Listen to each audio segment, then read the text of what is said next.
Hello साथीहरु, good morning, नमस्ते, welcome to my mini blog. I hope तपाईहरु पनि सन्चै हुनुहुन्छ होला, म पनि सन्चै छु। आज धेरै लङ टाइमपछि मैले भिडियो बनाउन गइरहेको छु अनि नाइट ड्युटी नै छ। अहिले कति 5 त्यस्तै 5, 11, 12 भयो होला। अनि केही बोल्न आए पनि भिडियो बनाउन सिक्यो नि त साथी हो।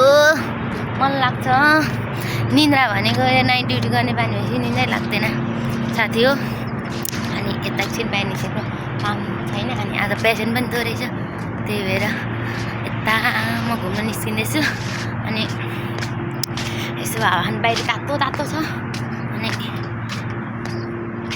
के भन्नु, यो नाइट ड्युटी गर्ने बानी भएपछि निन्द्रै नलाग्दो रहेछ क्या साथी हो। निन्द्रै लाग्दैन। यता चाहिँ हाम्रो इमर्जेन्सी अनि सुत्नु पनि निन्द्रै लाग्दैन यो नाइट ड्युटीले गर्दाखेरि। एलर्जी आएर गालामा यस्तो गाह्रो हुन्छ नि साथी हो। एलर्जीले कस्तो चिलाउनु निस्केर यो मेरो छाला त नि खसुरो भेगुताको जस्तै भइसकिसक्यो।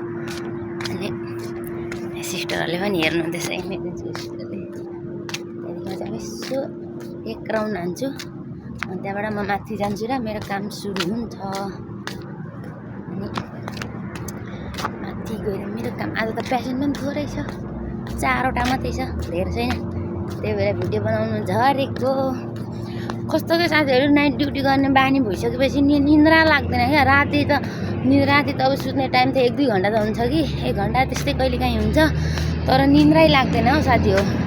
भन्नु भने निन्द्रै लाग्दैन। अनि दिउँसो पनि निन्द्रा लाग्दैन त हौ, निन्द्रा लाग्दैन। निदाउनुलाई यति गाह्रो हुन्छ कि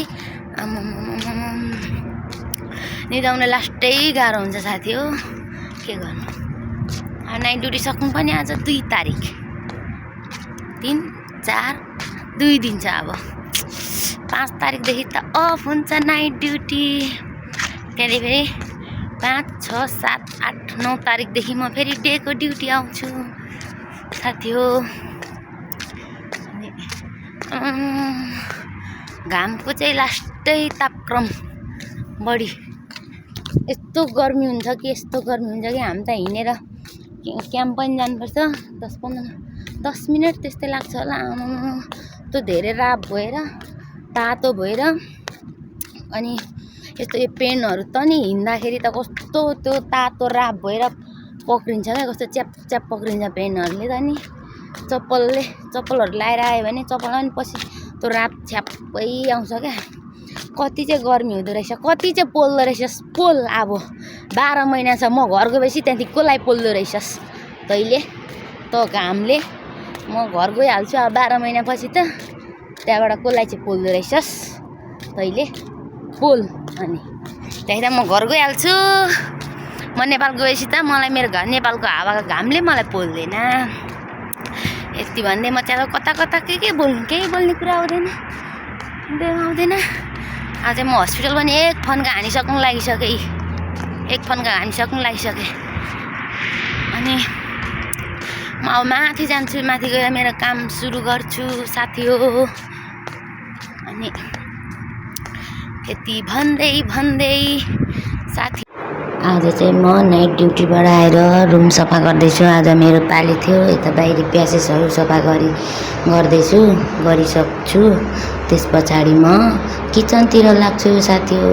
अब के गर्नु, नाइट ड्युटी गरेर आयो। अब नेपालमा जस्तो कहाँ सजिलो हुन्छ त, आफ्नो पालो हो, यहाँ त गर्नुपर्छ साथी हो। म त्यसपछि किचनतिर लागेँ, किचनतिर सबै सफा गरेँ, फ्यान चलाएँ।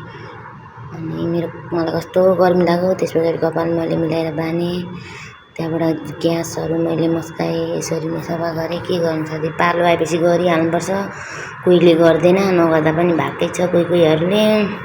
के गर्नु, गरे भने बाँच्नु परिहाल्छ। रुममा त्यस्तै नमिल्नेहरू छ, के गर्नु, दिमाग खराब गाह्रो छ। यो परदेशको ठाउँमा अर्काको ठाउँमा आफूले भने जस्तो कहिले हुँदैन, आफ्नो घर जस्तो। कहिले 2 वर्ष पुग्छ र घर जानु जस्तो भइरहेको छ साथी। 2-3 महिना पनि हावा खानु कस्तो दिमाग खराब पर्ने साथीहरू छ क्या। रुममा नमिल्ने साथीहरू भएपछि यस्तै हुन्छ क्या। नाइट ड्युटी गरेर आएको निन्द्राले कस्तो मर्ने बेला भएको। अब घरमा भए पो ल यो त काम गरेर आउँदैछ, गलेर आएको छ, यसलाई भात बनाएर राखिदिनुपर्छ भने यहाँ त कसले त्यस्तो, यहाँ त हुँदैन। कति काम गर्नुपर्छ, आफैले गर्नुपर्छ। आफैले पकाएर खायो भने खायो, नत्र छैन। यहाँ अर्काको आश गरेर हुँदैन विदेशको ठाउँमा। आफैले आफै गरेर खानुपर्छ। त्यो ड्युटी 11-12 घन्टा गरेर आयो, रुम आयो, आफैले बनायो, खायो, भएन अनि अब यसो कहिलेकाहीँ रुम नमिल्ने साथी हो भने रुममा डिस्कस गर्नुपर्छ। गाह्रो छ हौ साथी, परदेशी लाइफ यस्तै छ है। त्यो फाइनली रुम पनि सफा गरिसकियो। Bye bye guys, like comment गरिदिनु होला। Bye by.